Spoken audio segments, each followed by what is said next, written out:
Good morning students. तो आज हम कक्षा 12वीं विषय राजनीति विज्ञान अध्याय 3 पढ़ेंगे, है ना। अध्याय 3 है समकालीन विश्व में अमेरिकी वर्चस्व, है ना।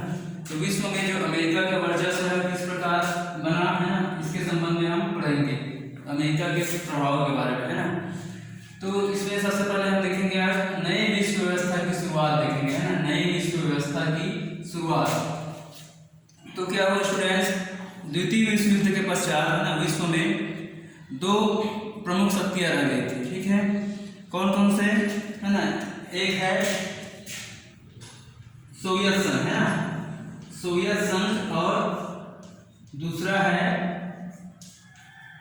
सोवियत संघ और अमेरिका, ठीक है। ये दो शक्ति ही दोनों विश्व में सबसे शक्तिमान देश जो उभर कर सामने आए थे, है ना। और बाकी जो देश थे, है ना, वो क्या है, द्वितीय विश्व युद्ध के पश्चात, है ना, वो गरीब हो गए थे। और ये दो ही देश जो थे ये विश्व में ये दो अपने अपने ग्रुप बनाकर चल रहे थे, ठीक है। सोवियत संघ इनका साम्यवादी ग्रुप था, है ना, ये साम्यवाद का समर्थन करता था। और जो अमेरिका है ना, इनका ग्रुप था ये पूंजीवादी ग्रुप था, ठीक है। तो इन दोनों देशों में, है ना, सोवियत संघ और अमेरिका में, है ना, आपसी टकराव होते रहते थे, आपसी इनमें प्रतिस्पर्धा थी, ठीक है।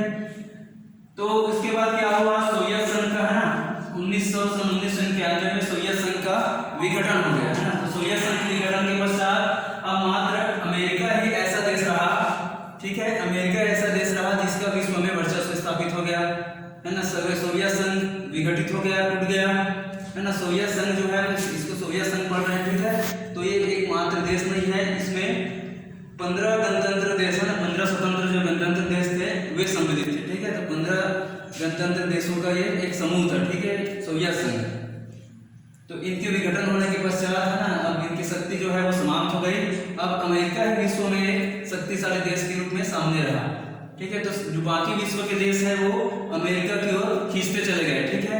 जो साम्यवादी विचारधारा के देश थे वो भी क्या किए, अब पूंजीवादी व्यवस्था में ये सम्मिलित होते गए, है ना, अमेरिका की ओर ये खींचते हुए चले गए।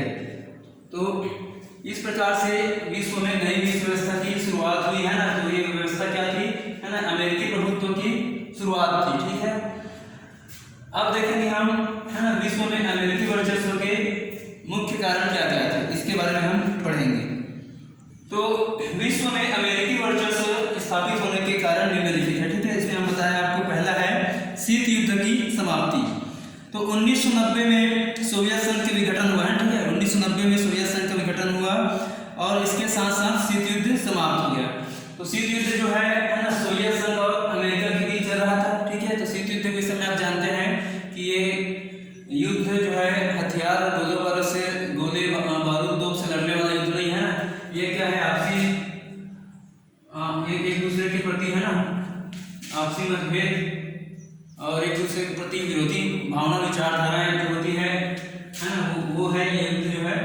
तो शीत युद्ध जो समाप्त हुआ 1990 में, तो शीत युद्ध समाप्त होने के साथ साथ क्या हुआ, सोवियत संघ का विघटन हो गया, है ना। तो शीत युद्ध ऐसे ही समाप्त हो गया। दूसरा है रूस की कमजोरी स्थिति, है ना।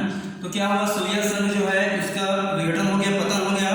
अब इसके बाद सोवियत संघ का जो उत्तराधिकारी जो राज्य था, है ना, वो रूस को बनाया गया, ठीक है। तो रूस की स्थिति क्या थी, कमजोर थी। वो ऐसी स्थिति में नहीं था कि सभी जो राष्ट्र है ना, बाकी के जो राष्ट्र है उस पर वो नियंत्रण रख सके। तो ऐसी स्थिति में वो अमेरिका का मुकाबला नहीं कर सकता था। तो रूस की अर्थव्यवस्था भी काफी कमजोर थी, ठीक है। तो इस कारण से क्या है, अमेरिका का वर्चस्व विश्व में स्थापित हो गया। तीसरा है पूर्वी यूरोपीय क्षेत्र में परिवर्तन, है ना। जो पूर्व के यूरोपीय क्षेत्र है उसमें परिवर्तन आया। तो साम्यवादी जो देश जो थे वो सोवियत संघ के प्रभाव में थे, और सोवियत संघ के विघटन के बाद में क्या किए, सब अमेरिका के खेमे में जाने लगे, है ना, अमेरिका के पक्ष में जाने लगे। और जो कई देश है उसमें क्या, जो बहुत सारे देश है उसने नाटो की सदस्यता ग्रहण कर ली, ठीक है।